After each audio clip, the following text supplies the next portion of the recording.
நம்ம மூணாவது அட்டெண்ட் பண்ண கஸ்டமர் பார்த்தீங்கன்னா ஒரு முஸ்லீம் கஸ்டமருங்க. இவரோட பேர் பார்த்தீங்கன்னா முகமது மீரான். இவர் எங்கே இருக்கார் அப்படின்னு பார்த்தீங்கன்னா டி நகரில் தான் நம்மளுடைய கஸ்டமருக்கான லொக்கேஷன்.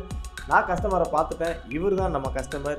ஸோ நம்ம ஊரில் பார்த்தீங்கன்னா பேசிக்காக முஸ்லீம்ஸ், கிறிஸ்டின்ஸ், இந்துஸ் எல்லாருமே ஒன்றா ஃப்ரெண்ட்ஷிப்பாக தான் இருக்கும். பட் ஒரு சில காரணத்தினால, ஒரு சில பேரோடைய சதினால நம்ம ஊருக்குள்ளே சண்டைகள் வரதுக்கான வாய்ப்புகளை உருவாக்கிட்டு இருக்காங்க. நம்ம அப்படி கிடையவே கிடையாது. பிகாஸ் நம்ம தமிழ்நாட்டில் பார்த்தீங்கன்னா எல்லாருமே ஃப்ரெண்டாகவும் அண்ணன் தம்பியாகவும் பழகிட்டு தான் இருக்கும். ஒரு சில பேர் பண்ணுற தப்பால் எல்லாருமே தப்பாக தான் இருப்பாங்க அப்படின்னு நினச்சிடவே கூடாது. எனக்கு இவரை பிக்கப் பண்ணும் போது எப்படி திரும்ப ஃபீல் ஆச்சு, இந்த வாரணம் ஆயிரம்ல சூர்யா ரொம்பவே டவுனாக இருக்கும் போது அவருக்கு சப்போர்ட்டாக ஏர்போர்ட்டில் ஒருத்தர் பேசுவார் தெரியுமா, அந்த மாதிரி எனக்கு இவர் ரொம்பவே மோட்டிவேட் பண்ணாரு.